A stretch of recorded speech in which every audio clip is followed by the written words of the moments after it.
When I was a kid growing up, well, religion was a big thing in our family, and I rejected that at an early age because I heard Bill Shankly speak. Somebody said the football's a matter of life and death to you. I said, listen, it's more important than that.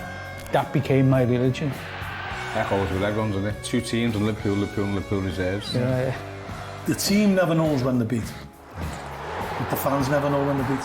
They believe me now. They never say die attitude that we've always had, and I think we always will have. The camaraderie in the club and all our the people who come in here, all our friends and that. Yeah. It's just unbelievable, isn't it?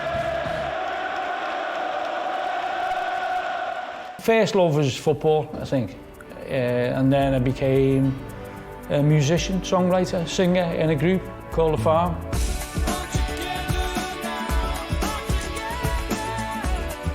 But if you really forced me to, what did you really want to be? It was a footballer. I was always fascinated with the songs. You got your education from the Kop.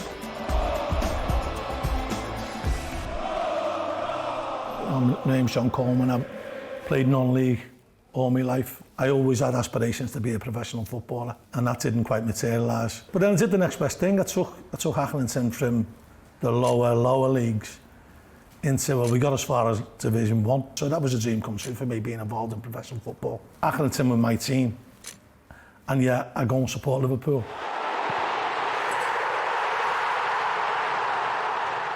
Me and my then girlfriend, we travelled to Rome in '77, and it was funny because our mother was reluctant to let her go. Fancy going to pictures, you took it on a football special. But she liked it, and we're still together. We're still together. It'll never last. It'll never last. Then in '81, we got married 3 days before the Palace game.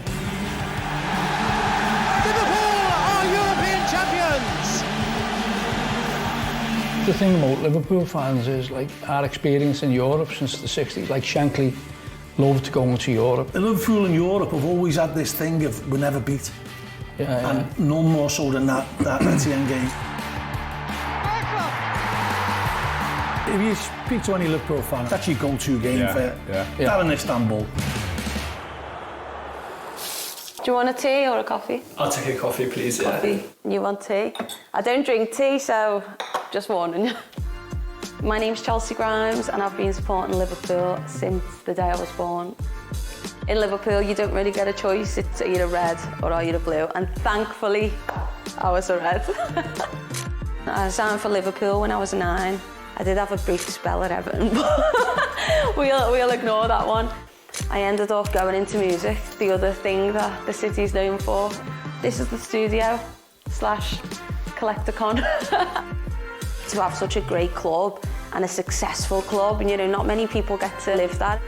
Iconic. I don't even know which one my favourite is. They're both so nice. For the past few years, it's just been like that for us. I'm just so happy to be a Liverpool fan. 2005, zoom in on that. We all remember what happened then.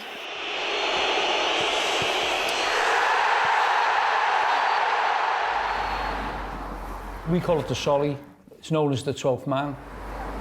And all the memorabilia on the walls is like Liverpool's history, really. It's just a home from home. We come here every week, don't we? Every home game. Every home game. Everyone looks forward to the European game.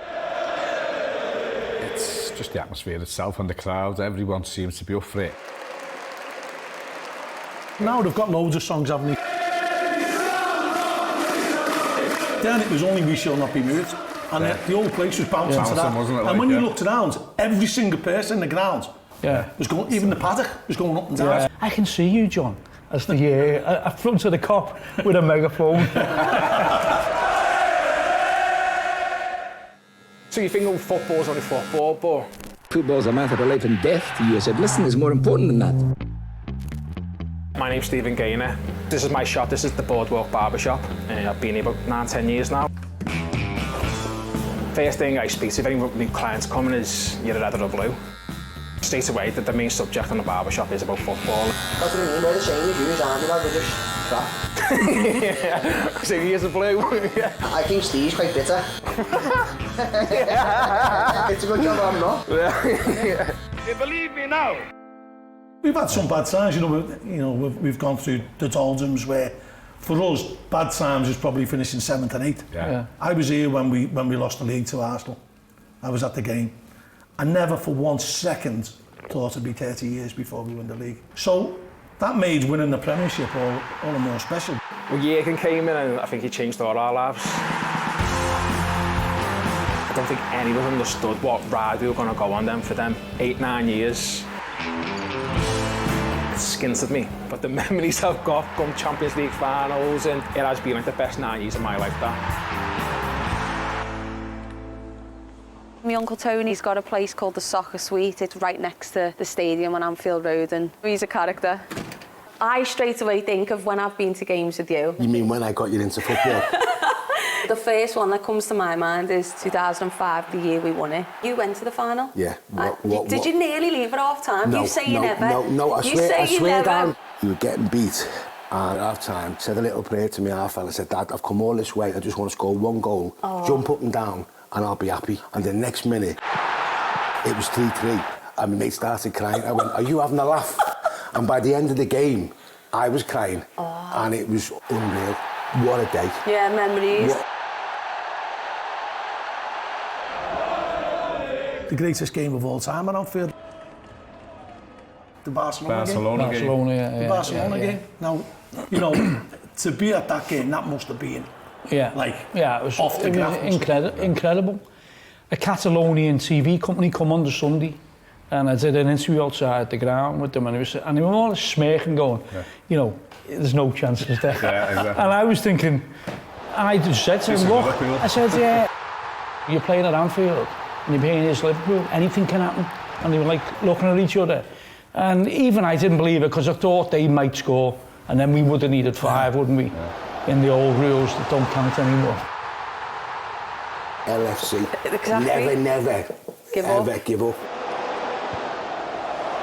We beat Barca back at home, and it's almost like for us to get to the finals, and we seem to have to do something hard like that. Something biblical before we get there. And to just give us that belief.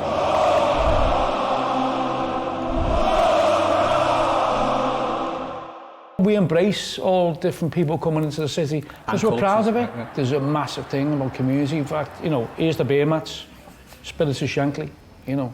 Yeah. All the community work the Spirits of Shankly do in the local area, because people are thinking, what would Shankly have done? He would have put, you know, money back into the area, you know. And for me, that's the important thing. Community, as Peter says, and the way everyone just loves to come to Liverpool.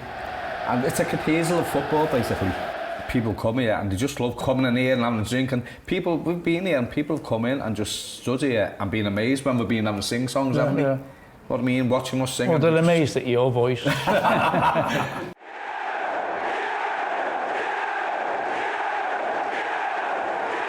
what knew about Andy? Not many people knew about him. Everyone was talking about Alonso, weren't they? You were thinking of getting. He wasn't a big name in Europe, was he? I mean, Feyenoord. Yeah. And we were thinking, well, the Dutch League, Ten Hag, you know, struggled coming from the Dutch League, and he was doing well in the Dutch League. Yeah. So is Arne Slot going to be the same? So nobody really knew what was going to happen. Well, there's not been many successful Dutch managers in Britain, has there? But Jan, there's not been many successful British managers. No, there hasn't. So, you know, the way they say, I would go, well, no Dutchman's won it, no certain, but no Englishman's won it. But then if you class, well, there's been Italians who won it, there's been... Yeah, well, there's been everyone else. There's been Portuguese who's won it. Scotsman had won it. For me, when the news came out that Jürgen's leaving, you were thinking straight away of where are we going to go from here? Because you looked at what had happened at United with Ferguson leaving, you're thinking, are we going to go down that route? But how he's come in, how calming and reassuring he's been, and it's nice and relaxed. Our forwards love to play on the break, and we've still got that, but we've also now got a bit of calm about us, and we can hold on to the ball. And I think, especially going against big teams, that's maybe where we were a bit like, it can go end to end. To have the start that we've had, it's looking very, very promising on the slot. Getting Madrid at home and made up, and I'll be honest with you, they're not playing well at the moment. Not scared about Vinicius Junior, Jude Bellingham and Mbappe, no. Mbappe's getting squeezed in because they've got to play him. Do you know what I mean? Yeah. He's not playing well. Yeah. Remarkably, for like 2 European giants, like Liverpool and Real Madrid, they met in '81 and we beat them. But we then didn't face them again till 2008, 2009. Amazing. 20 years. It's amazing, you know. And then we beat them again and thought, you know, we've got it over. But since then, it's been, you know, you seem to have had the better of the games, haven't we, you know? Champions League, it's about the crowd, it's about the people. Oh, mate, it's going to be electric. The nights at Anfield are more special than anywhere else. I think so. Yeah, come when we play Madrid, it'll be bouncing then from about 7 o'clock onwards. Let's hope there's a bit of magic at Anfield for us. Oh no, mate, all day. All right, then I'll see you there. You're going to pay your bet.